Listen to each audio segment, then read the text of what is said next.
This is Freedom First, and I'm Jeffrey Tucker. Today I'd like to talk to you about an implausible topic, admittedly. It is laundry and the problems that Americans are having with their laundry. Now, the Biden administration continues to intensify its regulations on washing machines and on dryers and really on everything. And the new regulations are just like the old regulations. This has really been going on for decades. These bureaucrats just won't let up. They just, every time they get a chance, every time there's a president who gives them the green light, they tighten the regulations and give more instructions to the manufacturers and more restrictions on the consumers and more mandates on everything and everybody. In this case, we're talking about something that profoundly affects our lives, whether and to what extent our clothes get clean. That's pretty important. We haven't had clean clothes in decades, I would argue, actually, because of the degradation of the washing machines that have taken place. And it's going to happen again. So if you haven't bought your new washing machine, run out and get it. You're going to have to spend a lot of money and get a very expensive model to find one that even works, and you'll be lucky if you do.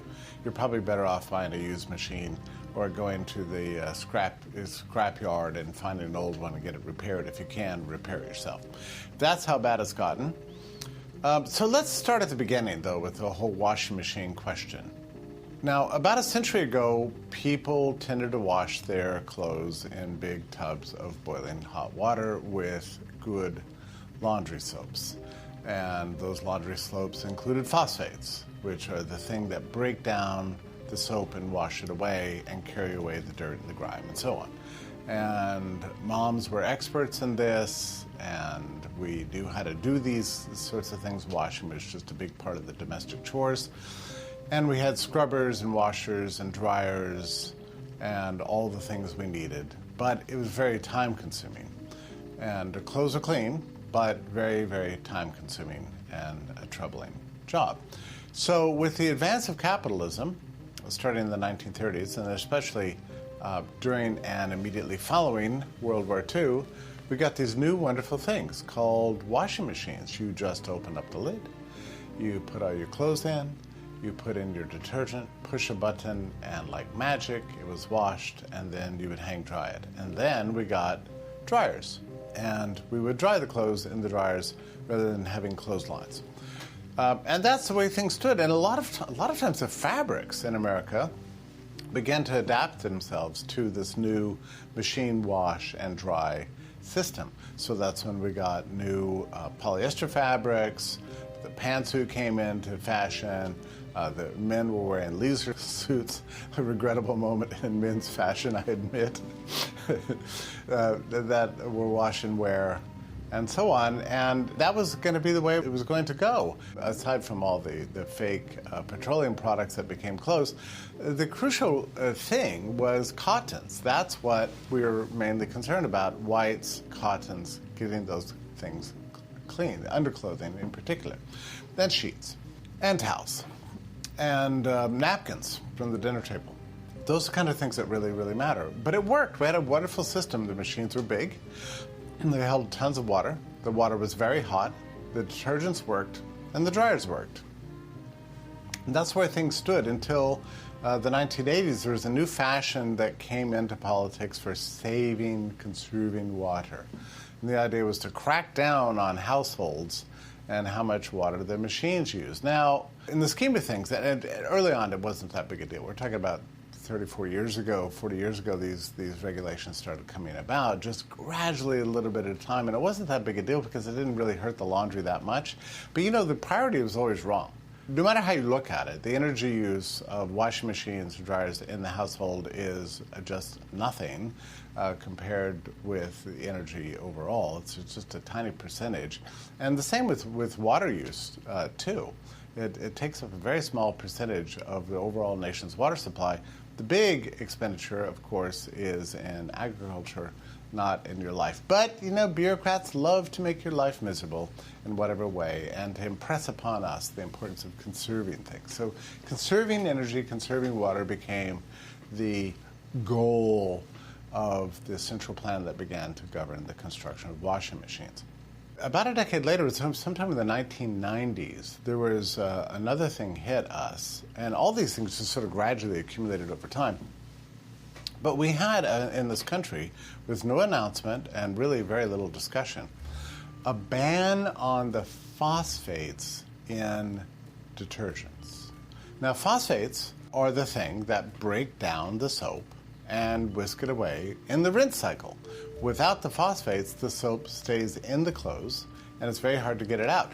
By the way, this is also true of dishwashers, too.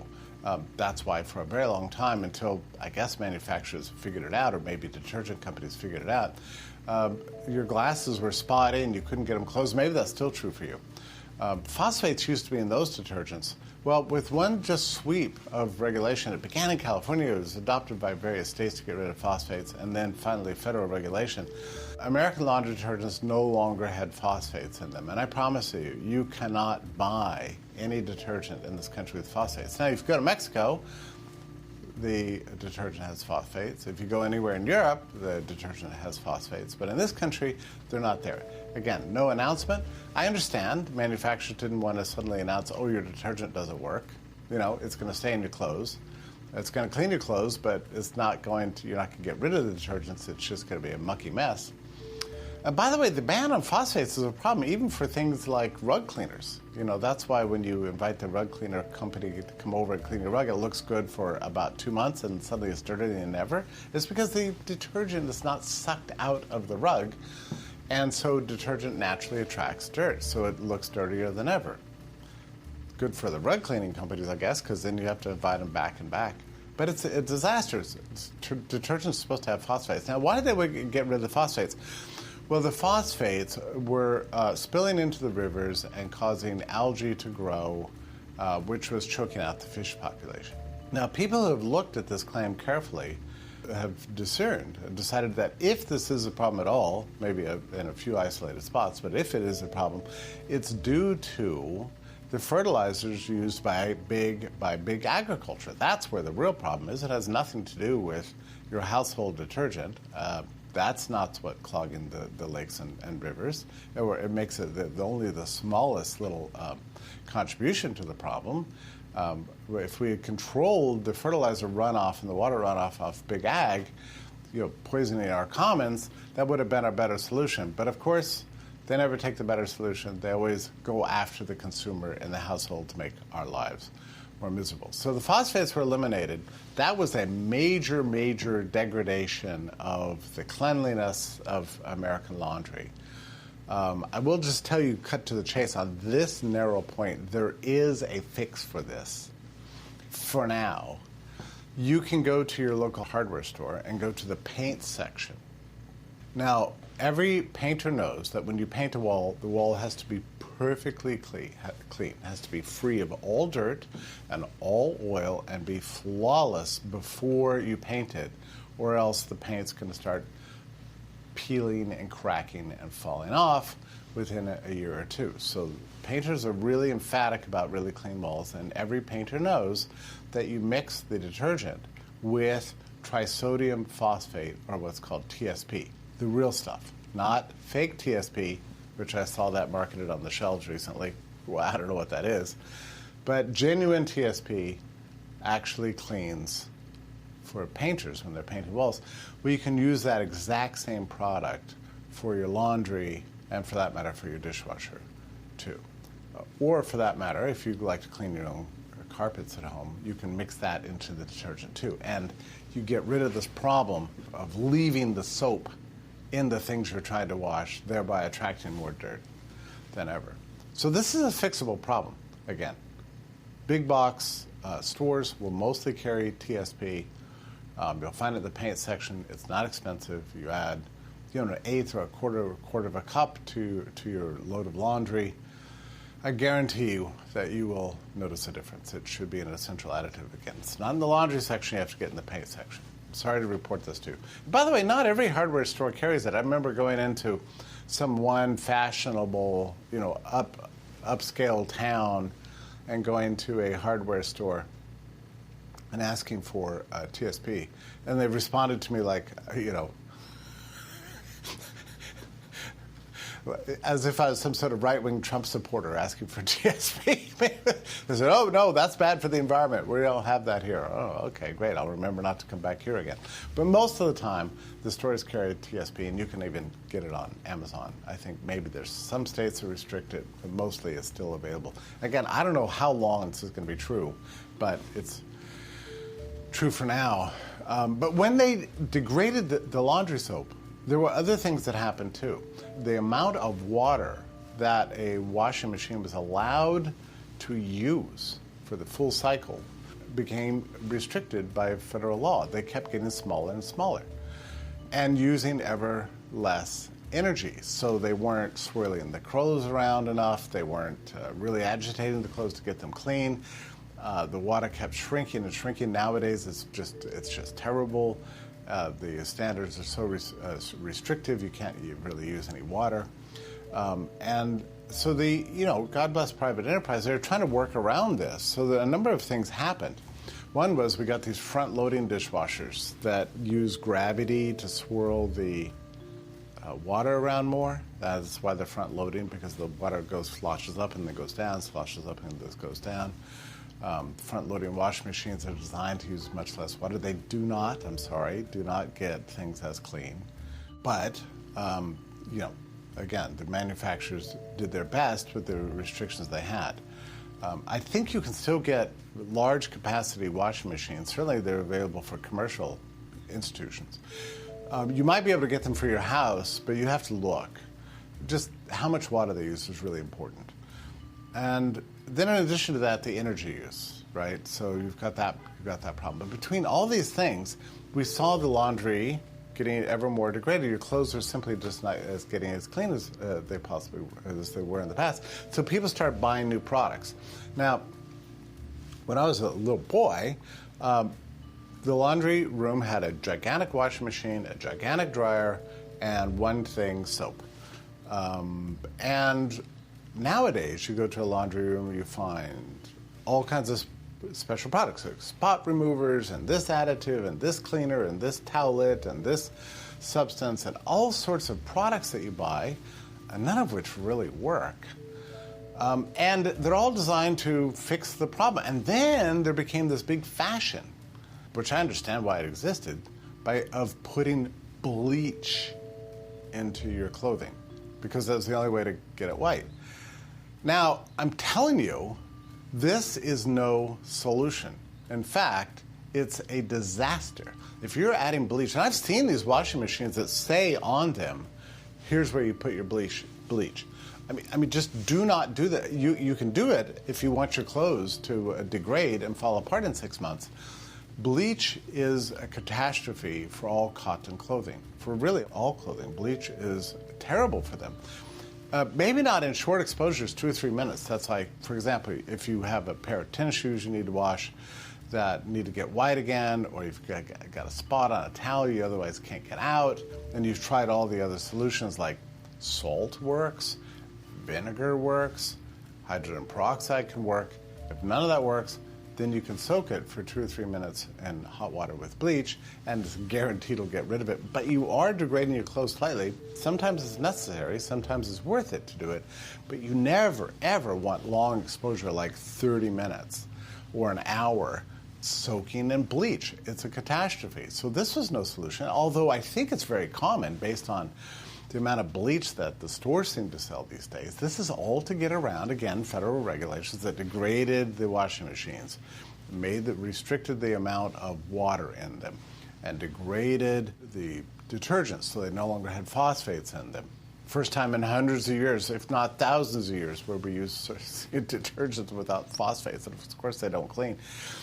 Then you have the other additional problem, which is hot water itself.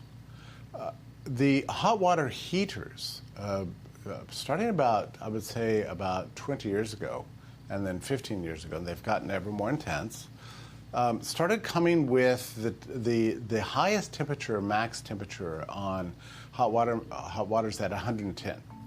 Now, I'm a baker. I like to bake bread. That is exactly the temperature you want the water that you're mixing with the yeast to get at, because that's where yeast grows the most, at 110, okay? That is not hot. It's not hot, it's warm to the touch, and it's perfect for yeast. It's terrible for everything else. You cannot get your clothes clean at 110. So in the old days, you could get a hot water heater shipped at 110, but you could go in with a screwdriver and crank it up to 120, 130, 140, 145. That's a good hot temperature. So that you do not want to touch it, so it's kind of scalding when it's coming out, and that's the way things used to be. But for reasons of safety and also for making your life miserable and for making your clothes dirty and making everything dirty so that nothing gets clean, the regulators started lowering the temperatures. More recently, we have hot water heaters being shipped in a way that you can't even control the temperature. So it's a problem. It's a serious problem. I have a friend, he has a gigantic stew pot for cooking gigantic stews and soups, and it's like 2 gallons or something like that, and he boils 2 gallons of hot water and pours it into his washing machine just to get the water hot enough. It's a smart thing to do, but what an annoyance. And we're really going back in time. So it's difficult. It's very difficult to figure out how to get your clothes clean these days. In addition to that, you have the problem that ever since the machine was invented, people don't know really how it is that clothes get clean. Like, what is it? What does it mean to wash clothes? Well, I can tell you there are basically 3 steps. And you learn this if you do it by yourself without a machine in a bathtub. You figure this out. The first stage is to fill the water with TSP and soap and lots and lots and lots of water. And you put your detergent in there, then dump your clothes in, and the water should be too hot really to put your hands in. So you just let the clothes soak, just let them soak. And then, and that should go on for 20 or 30 minutes. Just let them sit there. During which time the water goes from very hot to warm to tepid, and then cool. There's no reason to get it all the way to cool, but tepid temperature. And then you go in and you start mashing it and scrubbing off the stains and finding little stains and treating them out and mixing it around and scrubbing it. You just use your hands as the agitating brushes, essentially. And then drain it. Squeeze out as much water as you can from whatever's left. Now, with the trisodium phosphate in the detergent will break down and go away with the water. You see how this works? So your clothes are basically clean right now, but they need a rinse. So then you drain all the water, and then you put on a nice, good cold water rinse. And the reason for the cold water is so that you can tell by touching the clothes what has been rinsed and what hasn't been rinsed. The cold clothes have been rinsed. The still warm clothes haven't been rinsed yet. So that's how you tell. Drain that, wring everything out, hang it up. That's how you do laundry. I recommend you do this. I suggest this to you so that you know how it is that clothes come to be clean. Unfortunately, as I say, the machines are teaching us not to know things because they do things for us. But there is a reason things happen. There is a reason clothes get clean. Now, I'm going through all this because there is a tremendous amount of confusion about laundry today, and weirdly it's become political in some weird way. And the very reliably annoying New York Times, about 5 years ago, I'm going to say, ran some big article about laundry. And I thought, oh, speaking as a laundry expert, I will look into this. Wouldn't you know? Everything in the article is wrong. Always wash everything in cold water. Use as little soap as possible. Why is that? Well, because you don't have anything to get rid of the soap once you put it in it, so you can't use much. That's why they recommend only using a teaspoon of soap. Use as little water as possible to make sure it's cold. And this is the kind of advice they're giving. I'm looking at this thinking, are they just trolling us? I mean, who wrote this article? And does the person know anything about laundry, or is he just reflecting or did the Department of Energy or some bureaucrat write this? I don't know. So there's a lot of confusion. Basically, to get your clothes clean, you need a lot of water. The water's got to be very hot, you've got to have detergent, and that detergent has to have phosphates, and the clothes need to be scrubbed and agitated by some machine or by your hands. That's the way to get them clean. Now, let's just touch on the question of drying. I can tell you this. There is no machine in the world that can substitute for the sun, for an air-dried, sun-kissed piece of clothing. It's a natural bleach. I don't even like to say that because I hate bleach so much, but it's a natural whitener. It whitens everything. It's beautiful. It's good for the clothes. It keeps them healthy and keeps them fresh, and there's nothing like a nice breeze to clean clothes. Now, unfortunately, clotheslines these days are, for some reason, because we're strange people, associated with being low class and poor. This probably dates from history, right? I mean, because once we got dryers, then fancy people had dryers and trashy poor people had to have clotheslines. It's something like that. We're such strange people, the way we identify these cultural traits with technology. But anyway, it's wrong. The best way to dry your clothes is on a clothesline. Unfortunately, in fashionable subdivisions and many towns around the country, and probably in your own apartment unit, or maybe in your own homeowner's covenant that you signed, it forbids you from using a clothesline, which is tragic. Maybe you can figure out a way to find some sunlit part of your house and sneakily hang up a clothesline and hang your slocks up there. I don't know. I mean, but I can just tell you there's no substitute for it. It's a problem in winter.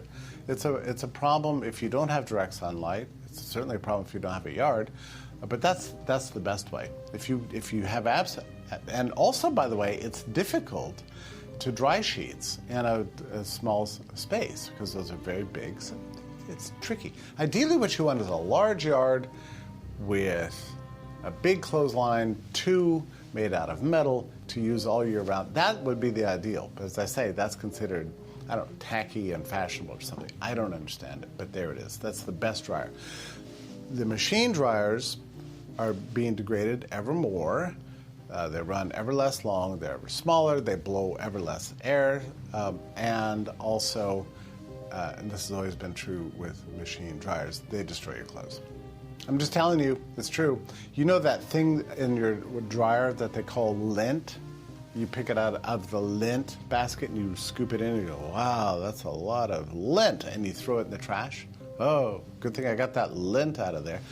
You know what the lint is? The lint is your clothes. That's what lint is. It's your clothes. It's your clothes falling apart. Your clothes being degraded. That's what electric dryers do to your clothes. I'm sorry to report it to you. There's no way to get around it.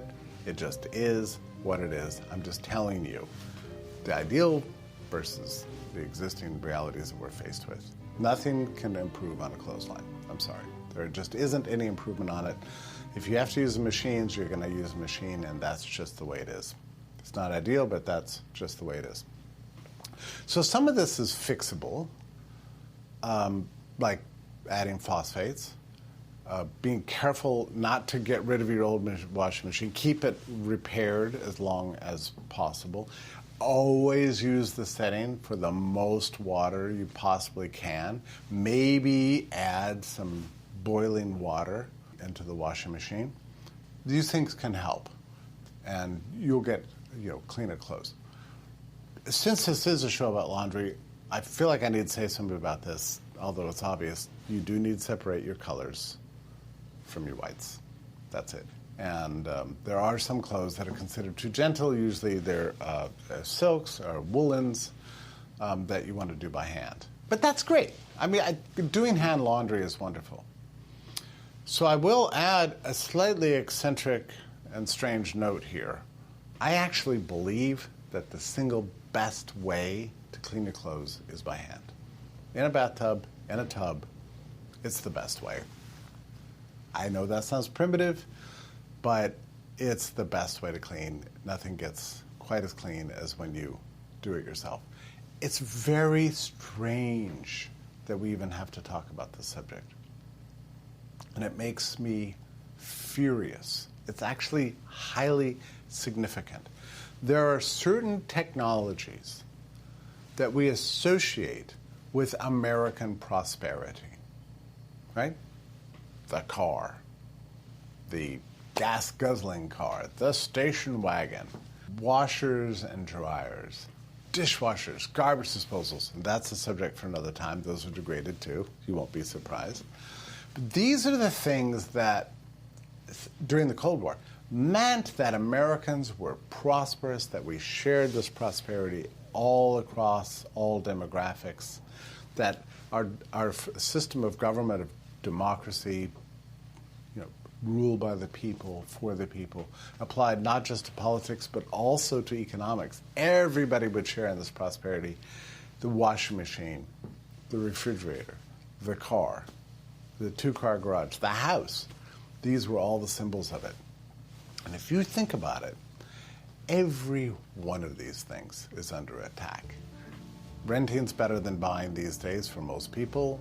Most young people, even wealthy young professionals with 2 jobs cannot afford a house these days.